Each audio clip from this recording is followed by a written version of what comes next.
Hey guys, Jarell here, GreyWolf TV. We are back with another TV reaction for you. We're on to episode 17 of Fringe.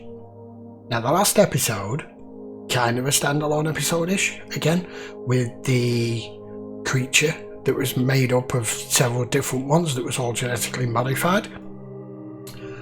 I was very pleasantly surprised that they kept Charlie alive in the episode. I was starting to feel halfway through they were going to kill him off, and thankfully that they didn't, because I like his character. I like the entire team that we have together. Walter is starting to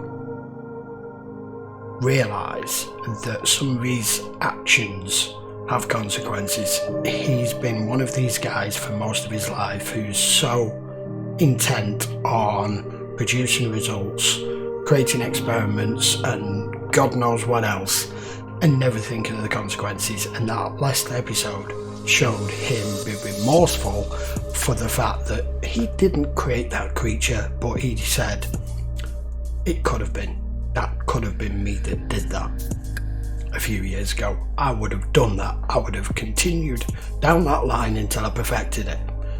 So I like that it's showing that his character's possibly changed from the man that he used to be. But I would like to see the man who used to be. Anyway, right, so let's get on with it anyway. I'm not going to delve any further into the main storyline because it hasn't gone back to it for a couple of episodes. This one may do, it may not do. I don't know. So sit back, relax. This is episode 17. Mommy didn't say that.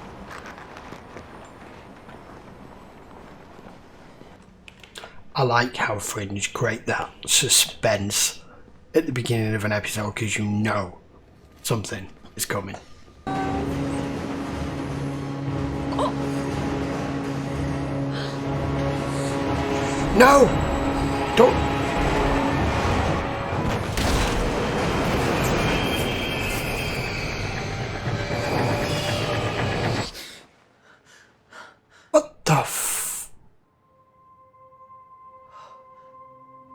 Okay, that was trippy.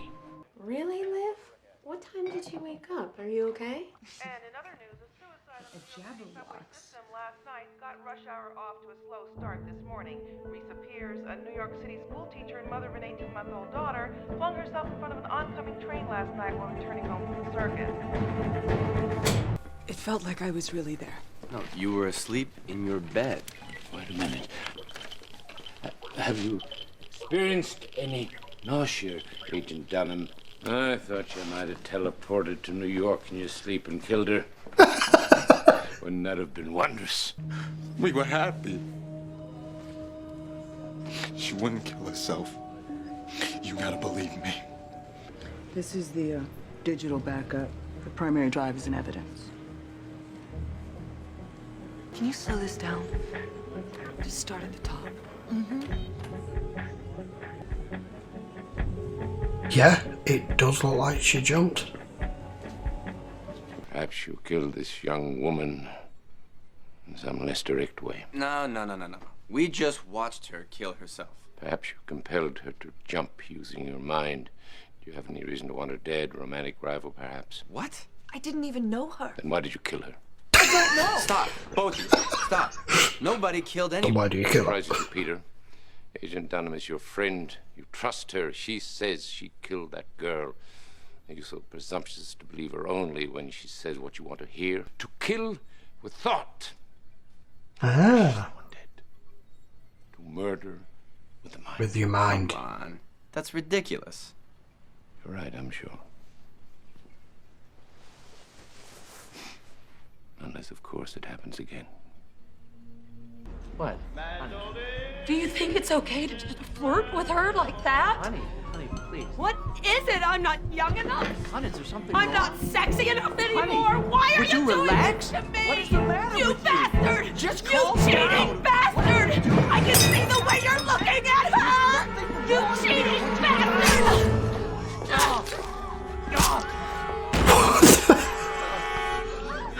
What the fuck is going on?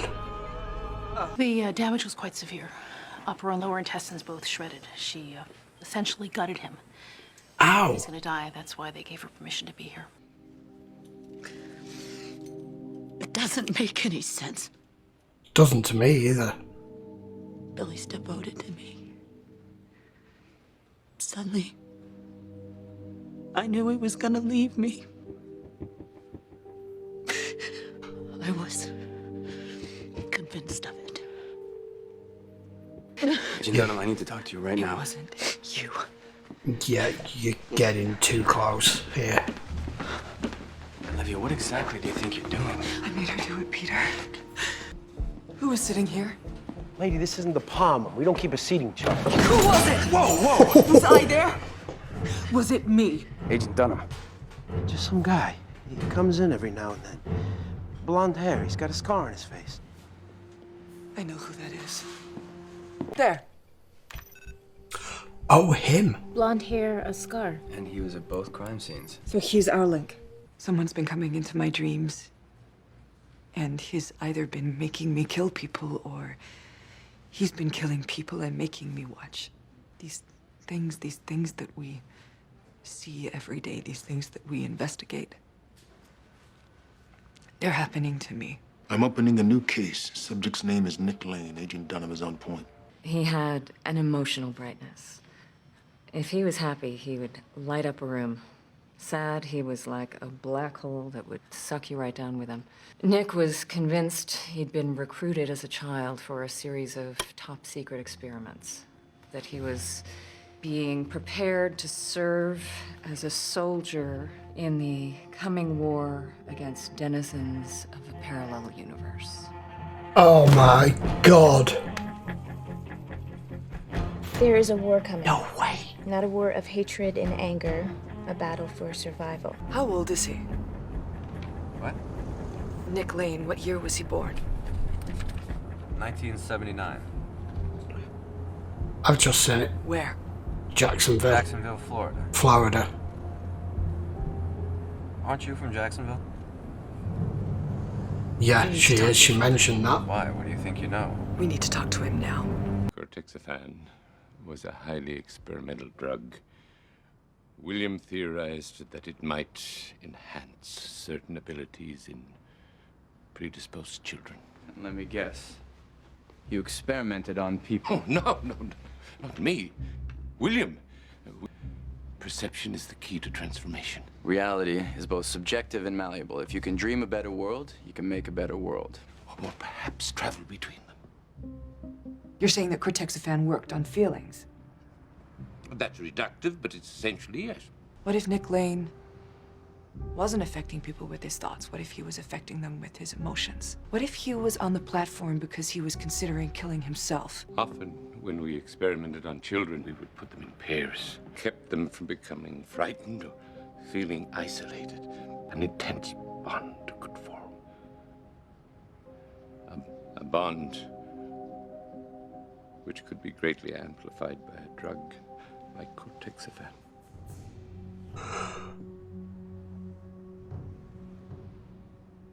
You've got to be kidding me. Claire! Claire!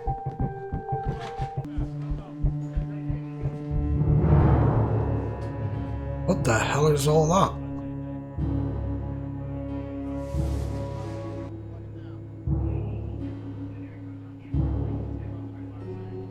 Lawyer shows up at the mental hospital with a magical inheritance, and all of a sudden Nick Lane becomes an emotional atom bomb.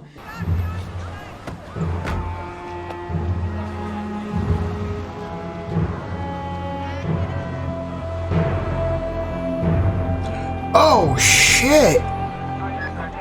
Officer, we're with the FBI. You don't want to go up there. We already sent the guy up. Now he's on the ledge, too. We don't know what the hell's going on up there. It's okay, officer. Olivia. I'm gonna be okay.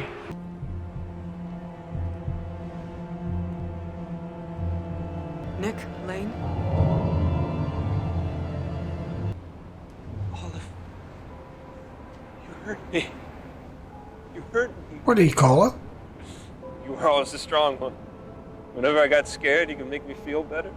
I did what they told us. I waited, Olive. The soldier to come is both natural and unnatural. I waited to be called up. Stay fit, stay focused, stay ready. I wore the blacks and grays. I blended in. But the call never came. You don't have to do this. I want to stop hurting people.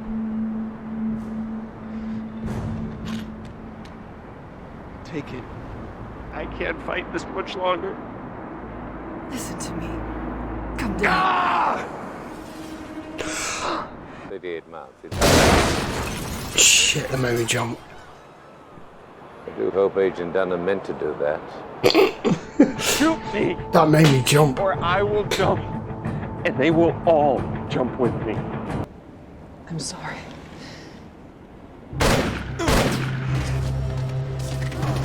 Oh. At least the all didn't fall forwards. He's being kept in a drug-induced coma. For how long? Indefinitely.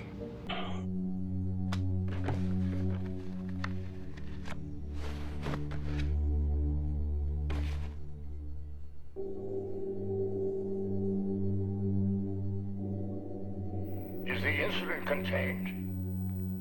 Yes, Dr. Bell. How bad? Bad. Casualties? Not sure yet. That's Leonard Nimoy. Is she okay? She's fine. Hell, do we know what triggered it? Obviously, she was upset, William. It's okay. It's all right now. Nobody's angry with you. You didn't do anything bad. It's all right, Olive. Everything's going to be okay. Oh, fuck! Sorry. Okay. I'm shocked, confused, and I don't know where to start. So this guy was experimented on as a kid with, what's it called again? Begins with a C. I can't remember. With that drug. And it was William Bell who supposedly experimented on these children. We know he's from Jacksonville, Florida. We know Olivia is from the same place, and Nina confirmed that that was where the location where they did the experiments. We know that that ties in, and this whole episode was centered around the fact that they are interconnected. And Walter mentioned there a little bit back in the episode that they used to put the children into groups of 2 or more to help them cope with basically the experiments that they were doing on children. And like Peter said, hello, can we just analyse that sentence? And so everything he was feeling and going through, Olivia was basically picking it up like a big antenna from him. And she's also the reason why she'd be the only person who could have stopped him and not be drawn into his emotional state. And Walter, when he went to Olivia's face like that invoked a response in me, and I was not sure how to handle it. He knows. Walter knows that Olivia is that little girl at the end there, Olive. He remembers, and he hasn't said anything. I mean, I can't blame him. So he was involved with the experiments just as much as William Bell was. And it's all to do with this Z.F.T, and it's all to be ready for an coming war where they need to be turned into soldiers from recruits. What I did notice there was he said on the rooftop, I did as I was told, I stayed under the radar, I wore the dark neutral, the greys and black colours. That's what Olivia does. her wardrobe actually kind of looks like how his wardrobe did when she walked in the door and she was checking through his apartment. Is it programmed in them? And she just doesn't remember. Maybe Olivia has completely blocked this out as a child, or something else happened to her. But that little video at the end there shows her knelt down in the corner of a room, and the whole corner of the room's black apart from one white bit around her, or yellow bit. I couldn't really tell because obviously it's meant to be a really old recording. I'm just trying to remember what the video said.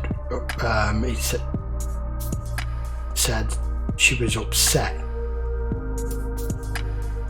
I don't know. So that voice on the tape, other than Walter, is William Bell. But that voice on the tape is Leonard Nimoy.